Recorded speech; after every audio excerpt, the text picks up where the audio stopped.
Choti bagenzi namwe bakundi ndabaramukije amahoro je mwumva kuri micro ndi Jean Christophe Mugisha muri studio za radio One Day Burundi turi kumwe n'umuhuza bikorwa unanirwa abanyagihugu iyo hari ntitamwe neza iniyo pour la renaissance de la nation ubwo nego abanyagihugu rukarugwanya ivyimviro vy'ibonyabwoko n'ibonyabwoko n'ivyaha bibishamikiye ko muri kano karere k'ibiyaga binini apotwe benantungwa nayo intumwa y'Imana mu bantu akamwanditsi w'ibitabo amashashatsi n'umusesanguzi akabona berekanye itongo rya Edeni aho rihereye aho Imana yabumbiye umuntu wa mbere muri Koshi yerekanye kandi inkomoko y'ubwami bw'u Burundi muri Munyonyo mu mwaka wa 2022 mu gihe haheze imyaka irenga ijana higishwa kahise katariko mu mashuri hirya no hino mu gihugu inabashize abona kandi idonido ry'amoko mu karere k'ibiyaga binini mu bihugu bitanu arivyo Burundi, Rwanda, Kongo, Tanzania hamwe na Uganda. Apotre twaye kaze hano kuri One Day Burundi. Ndagushimiye ndaramukije n'abantu batwumviriza hamwe n'abazo batwumviriza. Uyu munsi tugiye guca hirya no hino ikibazo c'ifaranga ry'agaciro mu gihugu c'u Burundi aho cabaye akananira bahinga aho abanyagihugu babayeho nabi tuvuze ubukene hoho buzura amakara bugata n'ibindi bindi aho twabonye umukuru w'igihugu Evariste Ndayishimiye atumira inama y'abagwiza tunga kugira ngo barabe iki kibazo c'utunzi kimwe mu gihugu c'u Burundi bagitorera inyishu ariko n'ubu nta terambere tubona rihari nta cabarundi twokwizera hari ico bitubwira ko gapotre benantungwa nayo. Urakoze cyane urakoze rwose ndagushimiye kuri icyo kibazo gihambaye gikomeye cyane muri kino gihe abatari bake biyumvira uko cyo turi inyishu bakabibura ariko kandi nkibaza yuko inyishu soko itahari ariko nuko abo kwishira mu ngiro batavyemera ico ni cyambere icya kabiri nuko kubijanye n'ubukene buhari ahanini bushingiye ku bintu nyamukuru bitatu. Icyambere ni politique ijanye no kugwiza umwimbo mu gihugu no kwinjiza amafaranga y'agaciro. Iyo politique irakenye mu gihugu. Icya kabiri ni politique y'iterambere mu bijanye n'uburimyi n'ubworozi, ibijanye n'amahinguriro n'ubudandaji mu gihugu. Kuko ivyo vyinjiza amafaranga arayigihugu canke amafaranga mvamakungu. Hanyuma icya gatatu ni kijanye n'ikoreshwa nabi ry'ubutunzi bw'igihugu aho kubugira ubutunzi bw'igihugu bukagirwa ubutunzi bwa bamwe mu barongoye igihugu. Ivyo rero nivyo bizingamitse igihugu c'u Burundi, nivyo bitumye ubukene buba bwinshi mu banyagihugu, nico kibazo gikomeye igihugu gifise.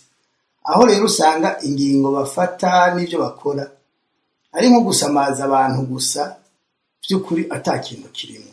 Mwari muvuze ku bijanye n'inama yakozwe hahamagagwa abarundi n'abanyamahanga bawuzana imitahe mu gihugu kugira ngo bakorere mu gihugu. Nivyo kuri abo bantu bozana amafaranga y'amanyamahanga. None mwibaza yuko amafaranga bozana ari menshi gusumba ayo kwinjira hakozwe politike yo gukoresha abanyagihugu no kuborohereza kugira ngo bagwize umwimbo? Sinibaza. Ayo bozana ni make cyane ugereranije nayo bava mu gihugu.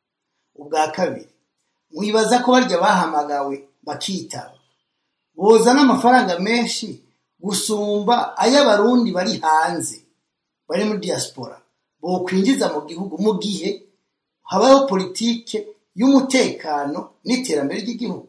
Ntabwo bishoboka kuko abarundi bari hanze bafise amafaranga ni benshi ariko kubera umutekano muke uretse kuzana ayo mafaranga mu gihugu no gutahayo ubwavyo ntibatahayo kubera ko utashe mu gihugu baramwica, utashe mu gihugu bamwiba amafaranga yazanye, ugize umugambi akora w'iterambere mu gihugu bakawumutera ko bakawumwambura cyangwa bakamwambura n'ubuzima. Nivyo bituma igihugu gikena, nivyo bituma igihugu kironka amahera make mu mahera mvamakungu. Ariko ntitwibagire rero yuko amahera mvamakungu naho nyene ariho mu gihugu ariko akiga agakoreshwa nabi. Mbega dufate batamfashanye zinjira amafaranga abasirikare bahabwa baba bajya bari muri Kongo ayahabwa na Tshisekedi, baba bari muri Somalia na Central Africa nayo bamaze igihe bahabwa aja amafaranga abantu bose baja mu gihugu canke abanyagihugu b'amashirahamwe bakoresha avuye hanze kwaza mu madolari canke amayero aja ni ukuvuga ko hariho politike mbi yo gukoresha ayo mafaranga avuye hanze aho kuyashyira mu kigega cya leta bakayashyira mu makofre-fort bakoresheje mu mazu yabo, hanyuma bakagenda bagasohora amafaranga y'amarundi yahebye akaba impapuro, aho ikiro cy'umunyu kigeze ku 300, aho ikiro cy'inyama kigeze ku 31,000 ataho ryigeze riboneka. Mugabe ibyo rero ntibiteye ubwoba ukundi ko mwarumvise ko umukuru w'igihugu avuga yuko urudandazwa rw'imisiba ko ari rwo rugomba gutera imbere kurusha Burundi. Mumaze kubona leta imigambi y'ubworozi ifata ingingo yo kugumiza inka mu nzu ntizisohoke, ibyo ni vumwe. Ku isi nzima nta hantu na hamwe inka ziguma mu nzu, ahubwo inka zirategurirwa ikibanza cyazo ahantu bakahategura, hanyuma inka zikarisha zigataha mu mpongore zazo, bakazigaburira no mu mpongore ariko zifise aho zigendagenda. Igitangaje n'ingene abo bantu bafashe iyo ngingo bakunda inyama kurusha gutunga izo nka. None niba ko bakunda inyama bakaba batagomba ko inka zibaho zigwire zirondoke, ubu nizahera bazoca barya inyama ziki? Bazokwikora kubyo twumva bijukiye korora za nkwavu, imisiba n'amasazi bizobakwira? Sinibaza mbe bose abarundi bariteguye kurya imisiba, amasazi n'ibyo bintu byabo by'ibikogoshe? Sinibaza. Iri ni vumwe rero ku gihugu. Nibaza yuko abarundi bari bakwiye kwikubita gashi, hakabaho politiki itomoye y'iterambere mu bijanye n'ibisata bigize ubuzima bw'igihugu bishobora gutuma abanyagihugu biteza imbere bakaronka icyo rirenza. Nagira ndababwire ko uyu mugambwe uri ku butegetsi waziye ko Uburundi akaziri, uretse kwica nabi abarundi, kubanyuruza, kubicira ku mabarabara batama n'abatamakazi n'abana, kubanyuruza abantu bakaburirwa irengero, gushora kuri songoye abasirikare n'imbonerakure muri Kongo, kuja kuriho nyabwoko mu buseruko bwa Kongo, kurungika abagore n'abakobwa mu bihugu by'Abarabu kuja gucurwa bufuni na buhoro. Abagarutse yo mwumvije ibyo bavuga intahe birateye agahinda. Ivyo byose na mabi akorwa n'uwo mugambwe uri ku butegetsi. Kubijanye rero n'amafaranga yo kwinjira mu gihugu avuye mu masosiyete y'igihugu, mwarumvise umuyobozi mukuru wa OTB kuwa mbere yerekanye uruhombo OTB yagize guhera ku itariki 2 z'ukwezi kw'indwi kugeza itariki 30 z'ukwezi kwa Munyonyo. OTB itangaza ko yahombye amafaranga angana n'umuriyoni n'ibihumbi 842 by'amadolari y'abanyamerika muri ayo mezi yonyene. Kubera iki? Kubera kubura amazutu karibira yo gushira mu modokari kugira ngo bashobore kwegeranya ari amababi y'icyayi, kugira ngo amababi y'icyayi ashobore gushika mu maizine ahingura icyayi. Ubukene bw'icyo gitoro umuyobozi wa OTB atakatakamba avuga ko leta yobafasha, kare babaha amaritiro 50,000 ku kwezi, none ubu bagezeho babaha amaritiro 23,000 ku kwezi, naho nyine akaboneka nabi. Bivuze ko baronka munsi y'icakabiri c'ico bahora baronka, kandi ibyo bahora bayakoresha ntibyigeze bigabanuka.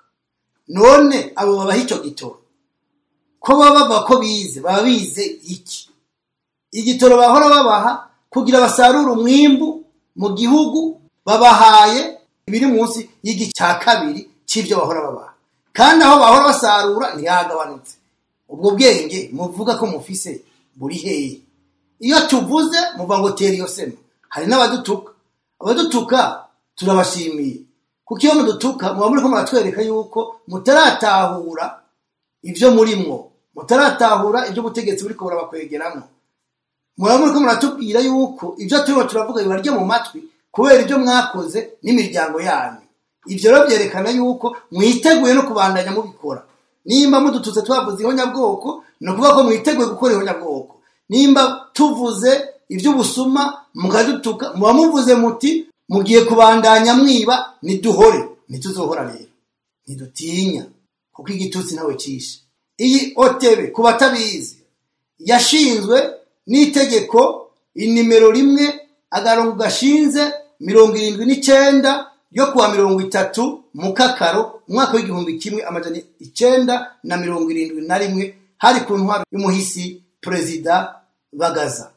Iyo societe OTB yatanguye kugurura izini mu mwaka w'1971, hanyuma iyo izine niyiteza aho bari bateye icyayi kuri hegitare 600.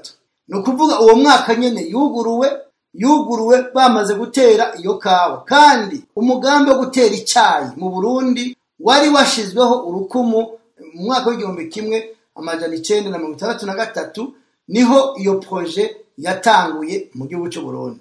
Rero mu mwaka w'1971 niho bace batanguza izini yiteza, hanyuma icyayi bakoresha cyari gitewe kuri hegitare 600. Babandanije bashinga amasosiyete y'icyayi, kuko mu mwaka w'1966 bagize sosiyete yo mu Rwegura ifise hegitare 800.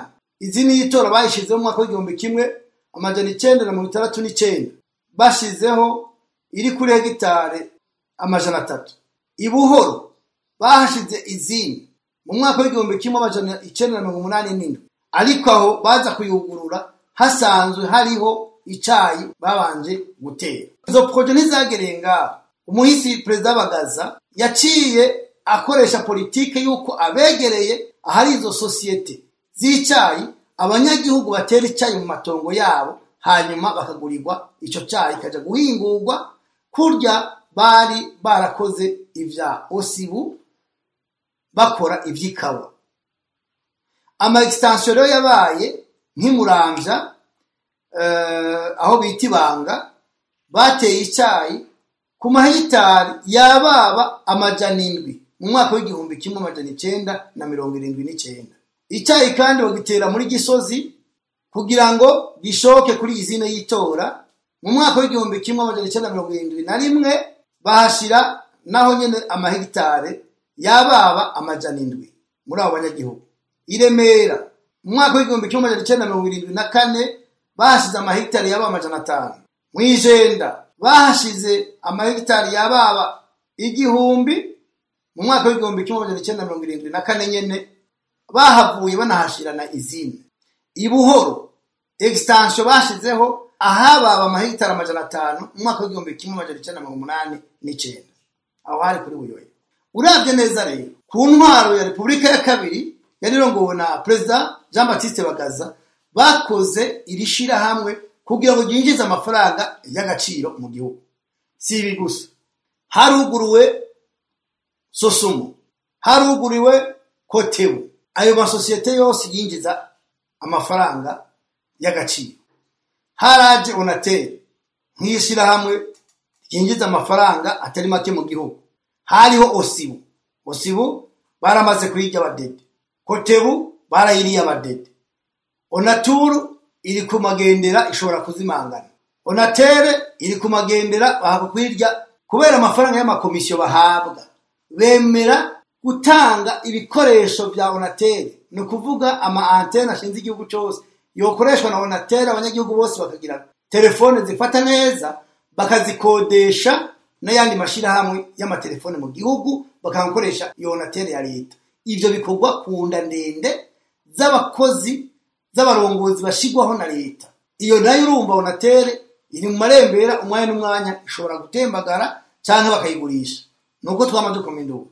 Regidezo yinjiza amafaranga atagira uko angana, ariko ugasanga igihugu ntikigira amazi, kandi Burundi nico gihugu cyonyene gifite amazi menshi ku isi, aho giha n'ibindi bihugu mbese byo ku isi. Amazi y'u Burundi aje mu Ocean dufise muri Atlantique, muri Ocean Indien. Amazi y'u Burundi niyaja, ariko bakubahuka abanyagihugu bakabura amazi, nibara bakabura ingomero z'umuyaga nkuba dufise amazi nkuko angana. twumvise ejo bundi imiriyaridi 54 zariwe kuri baraje y'Ibubanza ngaho Igihanga ku Mpanda. Umukuru w'igihugu avuga ngo bagomba kuyasubiza, kandi uwayariye bamuhaye agashimwe ku kibuga, wari ministre yuko yubakiye biro ministeri, kandi yakuye muri ayo mafaranga. Uburundi bugoye bukiriko uyo ubu n'umushinga amateka ubu tuvugana. Rero nkuko twari tubivuze, Onatel muri ayo mezi ukwindwi, ukw'umunani, ukw'icenda n'ukw'icumi n'ukw'icumi amezi 5 ihombye imiliyoni zababa 2 z'amadolari y'abanyamerika kubera ubukene bw'igitoro. Narababwiye ngo politiki ya CNDD-FDD ni politiki yo kwiba, nta politiki yo guteza imbere igihugu ifise. Rero abarundi ico bokwitega nuko CNDD-FDD izova ku butegetsi, amasosiyete yose yinjiza amafaranga mu gihugu yaratembagaje, kandi ayo bayashira mu mifuko yabo. Aha rero umuntu yo kwibaza mu bintu bibiri: mbega iyo biba bagakora ivyo bungukiki? Bo babona ko bashira mu mifuko yabo, ariko nagenda babwire yuko ata muntu n'umwe agiye yajana. Abantu bose bakomeye ku isi n'abakomeye mu gihugu n'abari bakomeye muri CNDD-FDD bari bafise amafaranga, bari bafise ijunja, abantu bose babatinya, nta numwe yagiye atwaye n'igiceri n'ifaranga na rimwe mu kuzimu. Bo kwitonda rero, kuko ivyo ariko bariba bizosigara biraribwa n'abandi bataye bashimira. Ivyo banyegeje bizonyeguruka, ivyo bajanye hanze bizogarurwa, bashatse bora gutembagaza igihugu. Rero Uburundi bugoye bukiriko, bukenye bukiriko, kuko na politike y'ubucuruzi nta gihari. Kubera ubwo bukene bw'amafaranga y'agaciro, ibintu bigugwa hanze y'igihugu bigugwa mu mafaranga y'amadolari. Rero abacuruzi ntibaronka ayo mahera ngo baje kurangura. Kubura amafaranga yo kurangura rero bituma habura amafaranga baja kuranguza, ibicuruzwa bikabura, nibibonetse bikabura ababigura ko ata amafaranga bafise. Mwumvise ko n'ikiro cy'umunyu kigugwa 3,000, kandi umushahara ntiwigeze uduga w'abakozi.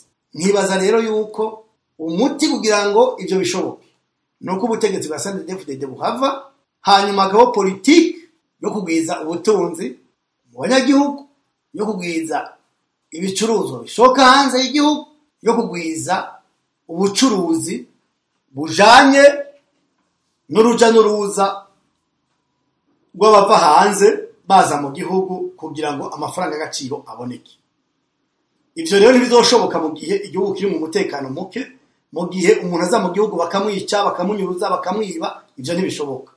Ushaka kubaka ubutunzi wubaka umutekano. Uburundi rero tugoye tukiriko, kuko iyo CNDD-FDD izova kuri ubwo butegetsi baraduteranije mu karere, mu makungu, atahano na hamwe mu Burundi aja, kuko babibugwanko hagati y'ibihugu n'ibindi, bagacudika n'ibihugu ataco bimaze nka Kongo itagira abasirikare. Muhora mubibona ku mbuga ngurukana bumenyi, abasirikare ba Kongo iyo bagiye kugwana biba ingurube, umusoda akagenda ahetse ingurube mu mugongo, canke impene akikiye televiziyo yivye, afise iradiyo, ngabo bacudika. Ico si gisoda, si igihugu wo kwikora kutewe. Burya udashobora kwiyunga n'ukomeye uburi kijuju. Rero ubwo butegetsi bwacu bwa CNDD-FDD nta kindi buzosiga igihugu mu manga, bwaramaze kukidobereza mu manga. Kugishayura no kubaka imigenderanire y'u Burundi n'ibindi bihugu, kuko nta ikiriho. Kugishayura no kugwanya politike mbi iri mu gihugu yashizweho n'abakoroni, kuko ntirigera ihinduka kuva mu leta yose yaje. Ibikorwa tugendera ko mu gihugu ni vyubatswe na Perezida Bagaza, nta wundi n'umwe wese igikorwa na kimwe mu bamukurikiye. Baje arabasuma, arabanyonyezi, baje bica batikiza bya bindi byaretse muri Bibiliya. Nkibaza rero ko umurundi wese ahari yobona ko politiki ikeneye mu gihugu atayindi ariyo kugwanya politike mbi y'abakoroni, kugwanya politike mbi ya genocide ihari yakozwe n'ubiki gikorwa, no kugwanya politike mbi yo kwica abanyagihugu b'inzira karengane, ari byo bita crime contre l'humanité. Mu gihe rero ibyo bidakozwe, ntihagire uzobabwira ngo reka indi politiki. Ta yindi politiki mu Burundi hari uretse kugwanya ubwicanyi ndengera butungane, ihonyabwoko n'akarenganyo n'ubusuma n'ubunyonyezi mu gihugu. Nkaba rero ndabashimiye. Ikibwirwa n'icumva, ikerekwa n'ikibona, umurundi wese biramuraba, murakoze. Apotre Bernard Ntungwanayo turagushimiye namwe mwadukurikiye turabashimiye cyane komeze muwandanye mudukurikira hano kuri One Day Burundi kuba tarakora subscribe namwe mu ifyonde ngaho hasanditse subscribe cyangwa s'abone kugira ngo mudushigikire ndetse n'abafise interano zabo muca hasi muri commentaire amore Imana komeze abane namwe mugire mu bamwubahwe murakoze.